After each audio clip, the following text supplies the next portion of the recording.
You know, I'm just sitting here. I'm eating. But I'm thinking about relationships. They're all over right now. I guess they're always all over, right? While we're here, and but right now, I'm facing all these situations, so my mind's in that realm. You know, in the past, this is Coffee and Breakfast with D Hill. I don't know if I'll post this, but in the past,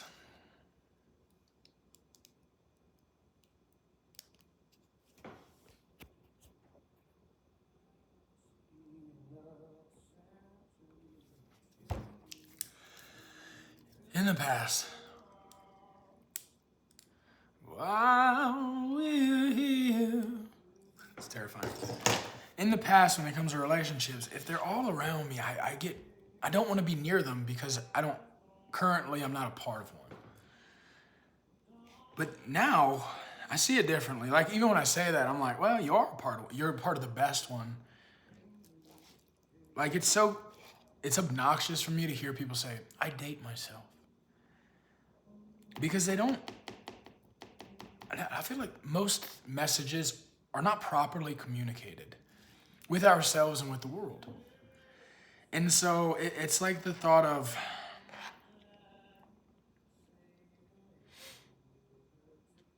it's fully conceptualizing an idea, right? Like, what is dating yourself? What does that even mean? Right? Or being in a relationship with yourself, and it's the greatest relationship advice that I've ever heard. And most people, you know what? Be a student, not a follower.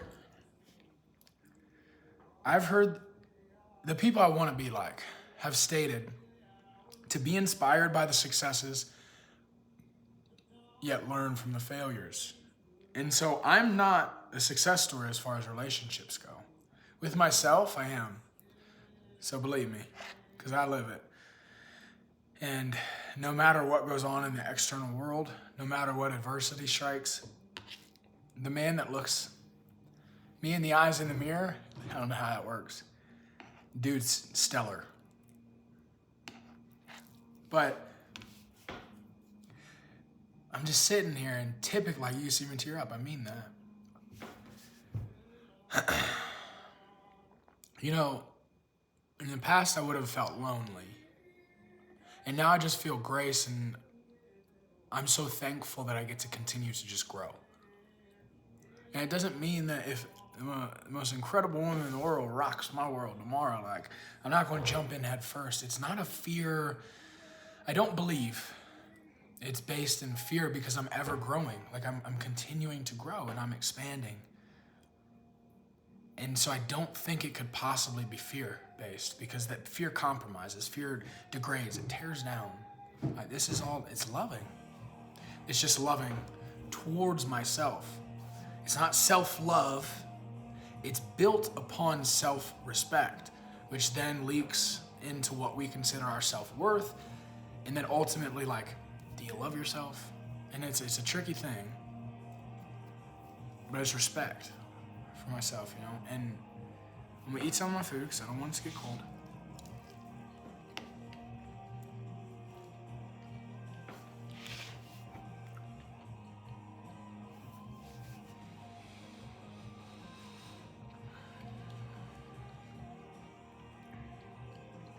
I was just sitting here, just thinking about all the conversations I've been having, the relationships I'm on the outskirts of, just really close to these people, I really care for these people, and I'm just watching and learning.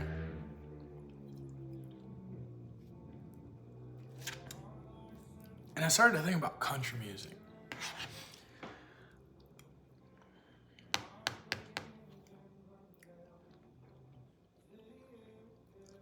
And it's the male persona. The man has to be worst, and we consider it humble. It's humble for a guy to say, I don't know how I got her. I don't deserve her. But what the fuck? Bro, what the fuck is that? Why would you ever entertain that idea? I would definitely go as far as to say you do not love that woman if you believe that statement. Because why would you hold her back? And then I would just say you're a scared little boy that's just being rescued by a second mom. That you're labeling your significant other, your girlfriend, your fiance, your wife. And it's disgusting. And it can come off as aggressive. I just believe that's full honesty. And I think, you go between personally, I love to learn, and then in turn, I become a resource to people. And you go the path of do I teach, do I preach, do I coach? Because you gotta,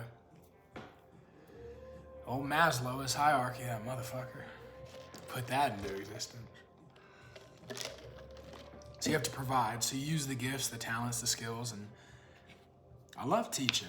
But it's not because I think I'm better than, it's because I've went on a journey to always seek out the answer for situations. And I don't believe anything's real absolute as far as answers go, but there's a good idea and good indicator. If an answer is proper, if an answer is applicable and repeatable, then the outcome would be growth. The outcome would be a positive outcome, right? So it's just okay, well, the inputs that I gather, that I learn, I plug those into my life. In the output, the result, it tends to be growth, and if it's not, then I'm, okay, well, how do we get there? And so, when I do this, I'd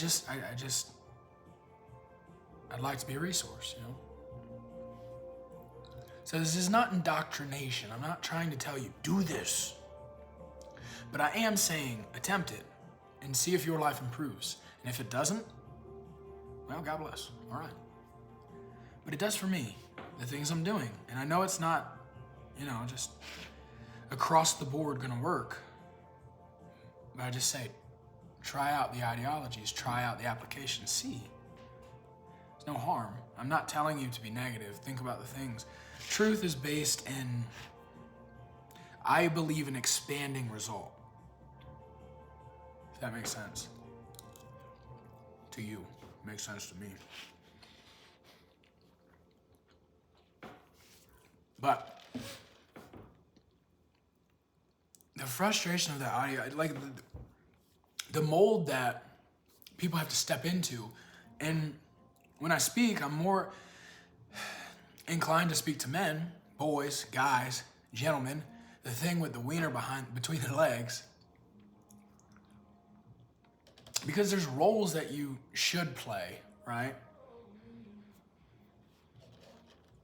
And most guys I know, when you break them down to the core, we can all have these tough and rough answers that are bullshit.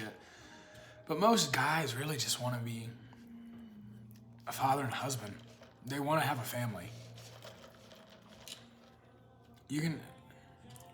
Most, not all. And I mean, even with me, when I was growing up, I was like, I'm gonna be the best husband, the best father ever. I'm gonna be great. And so then that put me on a pursuit of just becoming the best version of a human being I could possibly be, extracting the potential. And so that's the aim now, because I realized when you shoot at that, every other bucket in life, including the family man, the husband, the father, those buckets get filled up too.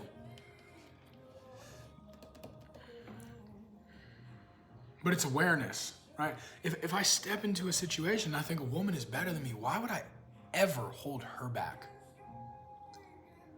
Why would I pull her into my life and then say, oh, well, she's an angel. I'm just, I don't understand why she would ever be with me. It's like, if you love him, let him go. Why would you hold her back? Why would you do that to her? Why does she have to sacrifice? And then I think it bleeds into that being rescued like a little kid. Like a second mommy coming and taking you away, giving you that comfort that we all crave.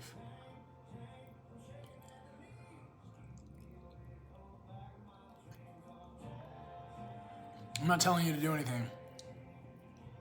I'm not even saying I've come to a conclusion. I'm just kind of sitting here eating, and I'm just, like I said, recalling all the conversations I've been having, the situations I've been in, and my perspective on it.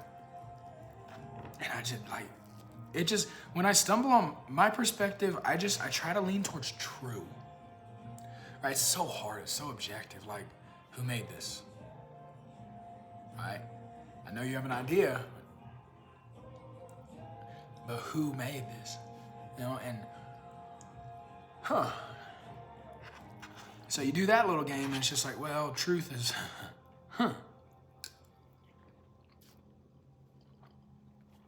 But like I said, what's driving towards expansion?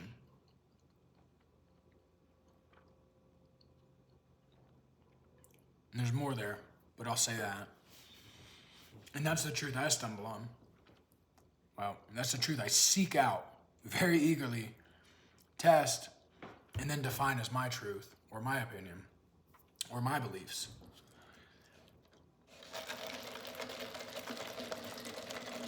And I don't believe they're my truth. I believe they're true, so I live by them, right? I believe there's sets of laws in this world.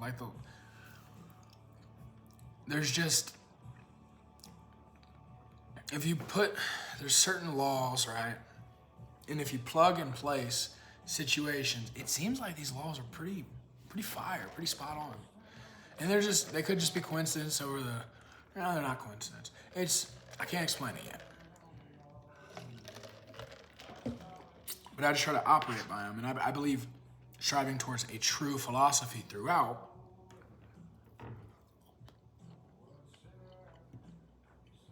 As close as I'll get. That just made me want pancakes so bad, I don't know why.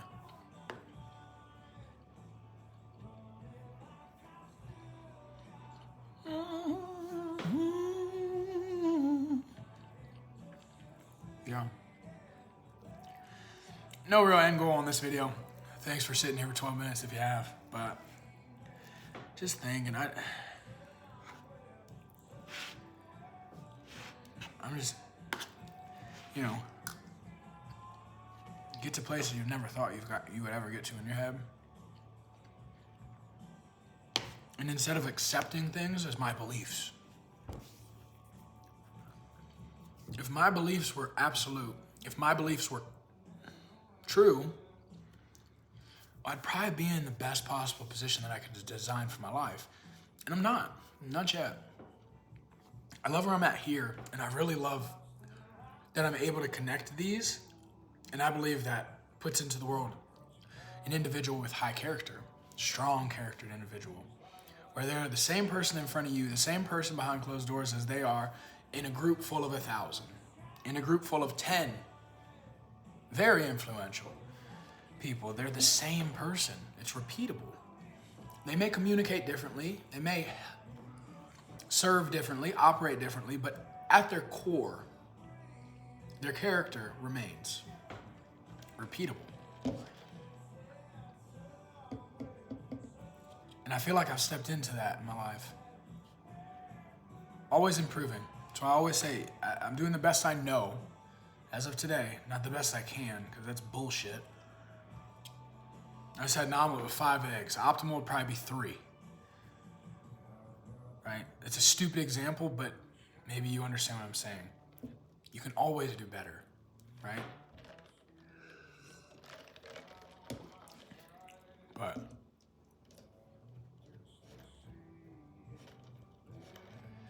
if my philosophy was absolute, if my philosophy didn't continue to need work, and if it was an established pillar, a stone in the ground of the world and existence, then I probably lived the life that I would design fully. And I don't yet. I love where I'm at. So then most people would be pressed to say, I wouldn't be anywhere else. I'm gonna enjoy these moments where I am and appreciate and be grateful for where my feet are and that my feet are. But I think I'd be somewhere else right now if I could draw it up. I mean, I literally did try to just drive north 2 days ago, and then other circumstances brought me back to Utah. So then you could sit here and say, well, you rascal, you have no idea what's about to happen. Because life happens for us, not to us. And then it gets really deep. And I don't feel like getting there right now. Because I want to finish my omelet. But thanks for sitting here if you did. And also, God, I hope this was something for you. I'm just enjoying my time.